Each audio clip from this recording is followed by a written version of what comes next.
제가 중소벤처기업부를 소개할 때 늘 작은 것을 연결하는 강한 힘 이렇게 말하곤 했습니다. 지금 그 이야기를 한 지 8개월 됐는데요. 그 8개월 사이에 작은 것들이 연결돼서 강한 대한민국으로 가는 길을 조금씩 만들고 있지 않나 하는 그런 생각을 합니다. 오늘 이렇게 뜻깊은 자리 준비해 주신 우리 박주봉 중소기업 옴부ds만님, 또 중소기업 중앙회 김기문 회장님, 매일경제 손현덕 대표님, 또 IBK 기업은행 김도진 행장님, 감사드린다는 말씀, 이 자리를 빌어서 다시 한번 박수로 감사의 뜻을 전하겠습니다. 네. 지금은 판이 바뀌는 시대라고 생각합니다. 이 판은 늘 기술혁명과 함께 찾아왔습니다. 농업경제에서 산업경제로 바뀔 때 1, 2차 산업혁명이 있었고요. 산업경제에서 정보화 경제로 바뀔 때 3차 산업혁명이 있었습니다. 이제는 디지털화를 위한 디지털 경제로 판이 바뀌는 그러한 세상입니다. 이 판이 바뀔 때 그때마다 나라의 순서가 뒤바뀝니다. 이 지구를 이끌어가는 선도 국가가 바뀌곤 해왔다는 것을 우리는 역사를 통해서 알 수가 있습니다. 바로 지금이 그러한 때입니다. 이렇게 판이 바뀔 때는 무척이나 힘들어하는 사람들이 있는가 하면 그 발달하는 기술을 남보다 조금 앞서서 사용해서 더 크게 성장하는 곳이 있습니다. 더 크게 성장하는 곳이 바로 스타트업, 벤처. 지금은 그래서 스타트업의 시대, 중소벤처의 시대다라고 이야기를 합니다. 1, 2차 산업혁명 때 대한민국은 없었습니다. 조선시대였죠. 저희는 명함을 내밀지 못했습니다. 그 1, 2차 산업혁명의 그 공백기를 우리는 6.25 전쟁 이후에 60년의 압축 성장으로 이루어낸 지구상의 유일한 나라입니다. 그래서 2019년에 우리가 2차 세계대전 이후에 처음으로 3050 클럽에 들어갔습니다. 3050 클럽이라 함은 국민소득 3만 불 이상, 인구 5천만 명 이상의 나라들입니다. 이 나라들이 지구상에 7개밖에 없습니다. 대한민국을 제외한 6개의 나라는 지난 100년을 지배했던 나라들입니다. 미국, 영국, 프랑스, 일본, 독일, 이태리. 6개국의 한 나라, 진입한 나라가 바로 대한민국입니다. 저는 이 3050 클럽의 7번째로 진입한 대한민국은 3차 산업혁명 시대에 초고속 인터넷망을 전국적으로 깔므로써 드디어 주목받기 시작했고 대한민국의 존재를 지구상에 알렸다라고 생각합니다. 1, 2차 산업혁명의 결과물로서 삼성, 현대, LG와 같은 우리에게 매우 익숙한 대기업들이 만들어졌습니다. 3차 산업혁명의 결과물로서 우리가 지금 아주 친숙하게 쓰고 있는 네이버, 다음, 카카오, 넷마블, NC소프트 이러한 회사들이 만들어졌습니다. 지금은 바로 3, 4차 산업혁명의 결과물로서 어떠한 기업을 만들어가느냐, 이것이 가장 큰 관건이다라고 저는 생각합니다. 그래서 각 국가마다 유니콘 기업의 경쟁 시대가 시작됐습니다.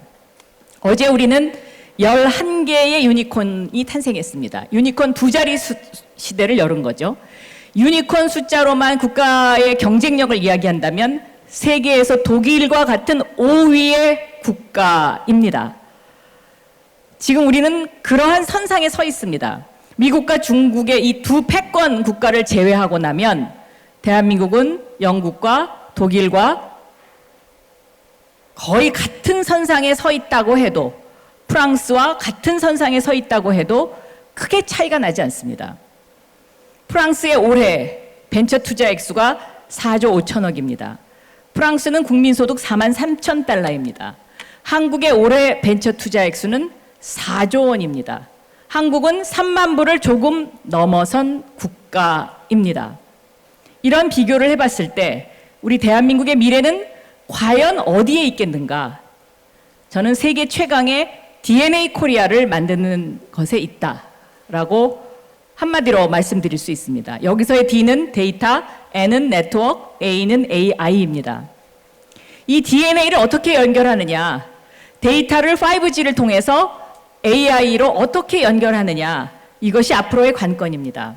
그런데 세계에서 5G를 최초로 상용화하고 400만 명의 사용자를 갖고 있는 나라는 대한민국이 유일합니다.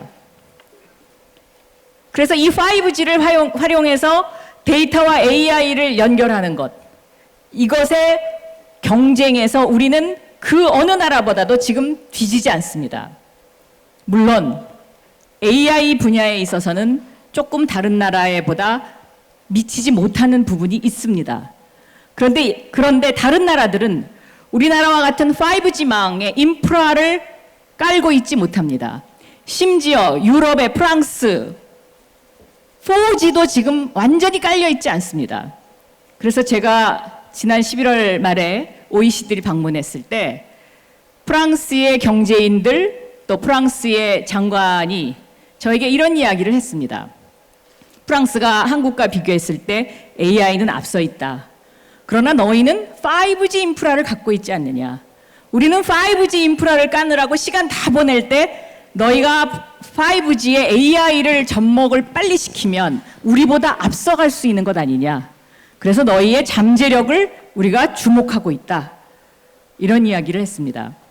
오늘 이 자리에 함께 하신 많은 분들은 이러한 5G 시대 4차 산업혁명에 있어서 규제를 혁파하는데 공로를 세우신 분들입니다. 늘 기술 발달이 정부의 규제보다 앞서갑니다. 그래서 판이 바뀔 때 늘 문제가 되는 것이 앞선 기술을 어떻게 정부가 규제를 빨리 해결할 수 있느냐의 문제, 이것이 공통된 분모입니다. 100년 전에도 그랬습니다. 100년 전에는 마차와 자동차의 경쟁이었습니다. 이때 마차와 자동차, 마차를 가진 사람에게 너무 치우쳐서 영국이 붉은 깃발법을 만들어서 결국 영국은 자동차 산업을 먼저 시작했음에도 불구하고 그 주도권을 미국에 내주게 되었습니다. 어떤 정책을 어떻게 결정하느냐, 이 판이 바뀌는 이 순간에는 그것이 저는 가장 중요하다라고 생각합니다. 오늘 아침 다보스 포럼에서 저를 찾아왔습니다. 올해 1월 말에 다보스 포럼 50주년인데요. 거기에 참석해달라라는 초청의 뜻을 담고 직접 다보스 포럼에서 왔습니다. 그리고 다보스 포럼에 제조업의 디지털화를 위한 분과위원회가 있는데요. 거기에 이사로 등재를 해달라고 해서 그것을 그렇게 하겠다고 했습니다.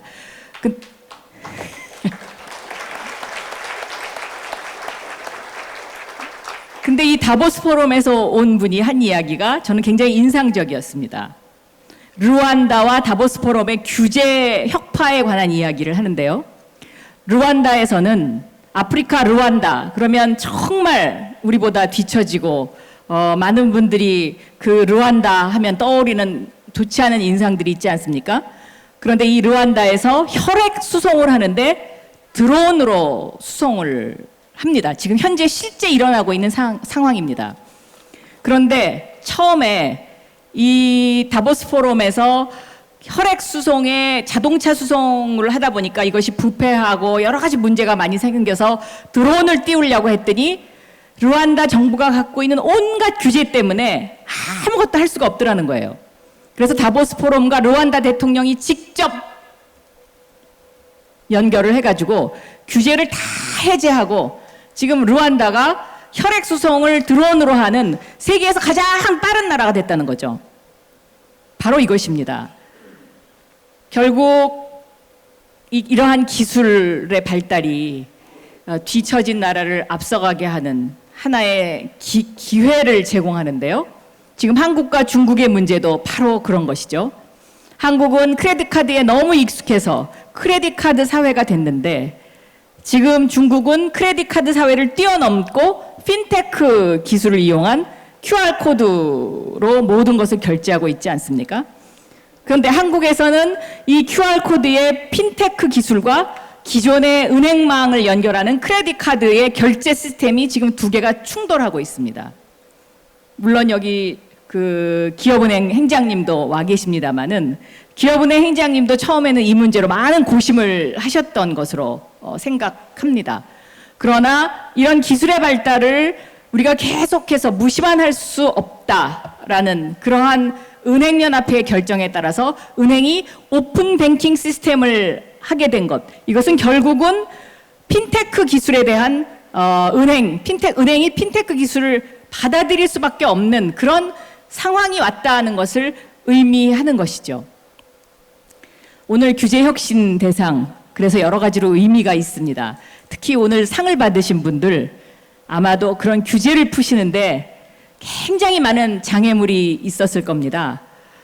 그리고 된다, 안 된다, 된다, 안 된다, 안 된다는 사람, 된다는 사람, 많은 그런 어떤 고충이 있었을 텐데요.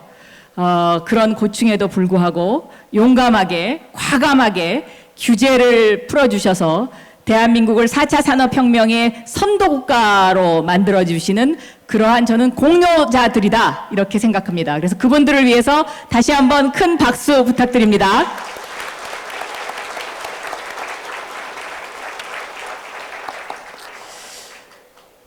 아까 초반에 김기문 회장님께서 그리고 박주봉 회장님께서 중소벤처기업부 예산이 13조가 됐다라고 굉장히 기뻐해 주시고 오늘은 주 52시간이 1년 유예가 됐다. 그래서 굉장히 좋은 날이다, 이렇게 말씀을 해 주셨는데요. 저는 중소벤처기업부의 예산이 이렇게 증액될 수밖에 없는 것은 시대가 요구하고 있는 것이다, 이렇게 생각하고요. 내년도 중소벤처기업부의 예산을 한마디로 요약하라 한다면 스마트 대한민국입니다.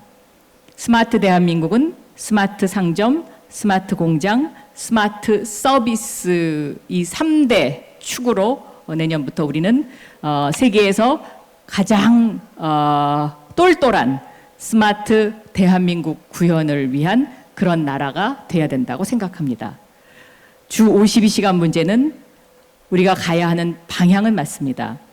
그런데 우리 중소기업들이 조금 더 준비할 시간이 필요하다고 해서 저희가 정부에서 오랜 토론 끝에 중소기업들의 의견을 받아들인 것입니다. 저희가 이렇게 서로 뭔가 힘든 일이 있을 때 백지장도 맞들면 낫다라는 그런 심정으로 함께 토론하고 또 수기하고 논의해서 이 힘든 4차 산업혁명의 이 판이 바뀌는 시대에 합심해서 대한민국이 이제는 세계의 G5 국가로 우뚝 서는 그러한 계기가 됐으면 좋겠다, 이런 말씀을 드리고요. 우리 모두는 태어날 때 다 조그맣게 태어났습니다. 삼성도 처음에는 삼성 상회였습니다. 모든 것은 작은 것에서부터 출발하고 시작합니다. 작은 것을 연결하는 강한 힘, 이제 강한 대한민국으로 여러분과 함께 가겠습니다. 감사합니다.